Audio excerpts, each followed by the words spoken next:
நாங்களும் எங்கள் தேவனுடைய கர்த்தரும்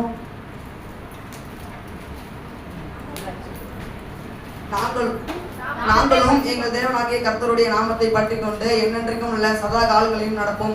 மீகா 4:5.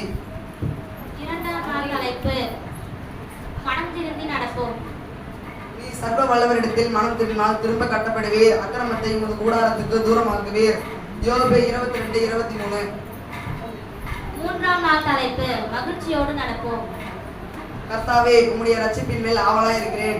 உம்முடைய வேதம் என் மனமகிழ்ச்சி. சங்கீதம் 119, 174.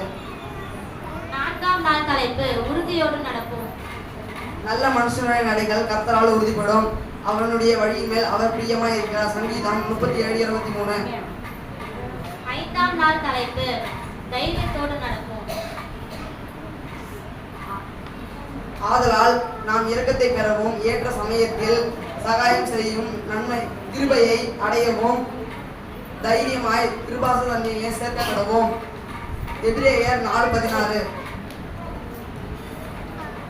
ஆறாம் நாள் தலைப்பு தேவ பலத்தோடு நடப்போம். என்னை பலப்படுத்துகிற கிறிஸ்துவினாலே எல்லாவற்றையும் செய்ய எனக்கு பலன் உண்டு. பிலிப்பியர் 4:13. ஏழாம் நாள் தலைப்பு ஒற்றுமையாக நடப்போம். இதோ சகோதரர் ஒருமித்து வாசம் பண்ணுகிறது எத்தனை நன்மையும் அத்தனை இன்பமுமானது. சங்கீதம் 133:1. எட்டாம் நாள் வசனம் நன்மை செய்து நடப்போம். நன்மை செய்யும்படி உனக்கு திராணி இருக்கும் போது அதை செய்யத்தக்கவர்களுக்கு செய்யாமல் இராதே. நீதிமொழிகள் 3:27. ஒன்பதாம் நாள் வசனம் தலைப்பு சாட்சியாக நடப்போம். பரிசுத்த ஆவி உங்களிடத்தில் வரும்பொழுது நீங்கள் பலனடைந்து எருசலேமிலும் யூதா முழுவதிலும் சமாரியாவிலும் பூமியின் கடைசி பரியாந்தமும் எனக்கு சாட்சிகளாய் இருக்கும் என்றார். அப்போஸ்தலர் 1:8. பத்தாம் நாள் தலைப்பு இறுதி வரை நடப்போம்.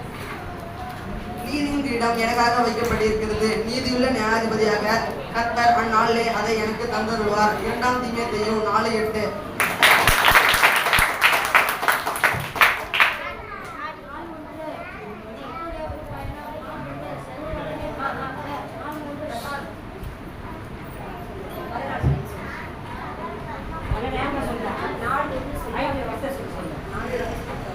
கர்த்தருடைய ஒரு பயணம். சர்வ வல்லமை உள்ள கர்த்தர். பூமியும் அதன் நிறைவும் அதிலுள்ள குடிகளும் கர்த்தருடையது. அவரே அதை கடல்களுக்கு மேலாக அஸ்திவாரப்படுத்தி அதை நதிகளுக்கு மேலாக ஸ்தாபித்தார். சங்கீதம் 24ஆம் அதிகாரம் 1 வசனங்கள். கர்த்தர் கேட்ட தீர்மானம்.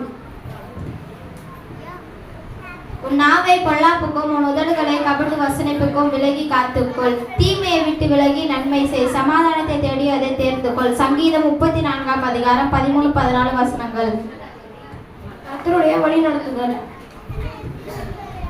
இஸ்ரவேலின் பரிசுத்தராகிய உன் மீட்பரான கர்த்தர் சொல்கிறதாவது, பிரயோஜனமா இருக்கிறதை உனக்கு போதித்து நீ நடக்க வேண்டிய வழியிலே உன்னை நடத்துகின்ற உன் தேவனாகிய கர்த்தர் நானே.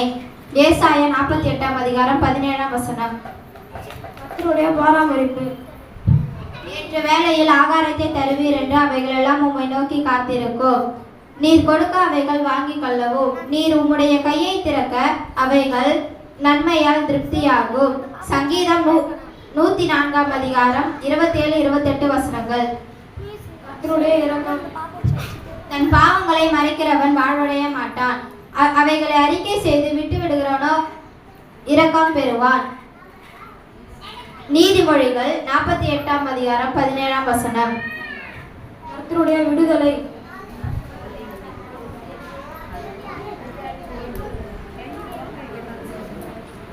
உன் மீறுதல்களை மேகத்தை போலவும் உன் பாவங்களை கார் மேகத்தை போலவும் அகற்றிவிட்டேன். என்னிடத்தில் திரும்ப உன்னை மீட்டு கொண்டேன்.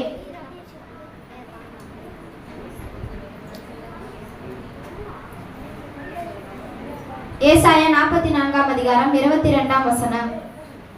கர்த்தருடைய எதிர்பார்ப்பு. யூதன் என்றும் இல்லை, யூதன் என்றும் கிரேக்கன் என்றும் இல்லை, அடிமை என்றும் சுயதீன என்றும் இல்லை, ஆண் என்றும் பெண் என்றும் இல்லை, நீங்கள் எல்லோரும் கிறிஸ்துவின் இயேசுவுக்குள் ஒன்றாக இருக்கும். கலாத்தியர் 3ஆம் அதிகாரம் 28ஆம் வசனம். கர்த்தருடைய அழைப்பு.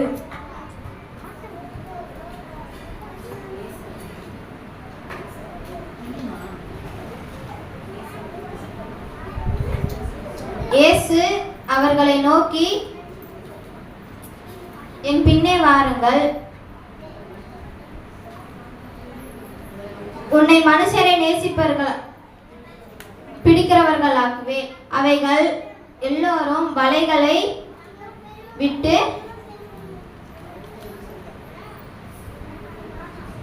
அவர்கள் பின்னே வந்தார்கள். மார்க்கு 1ஆம் அதிகாரம் 17ஆம் வசனம். இறுதி நாள்.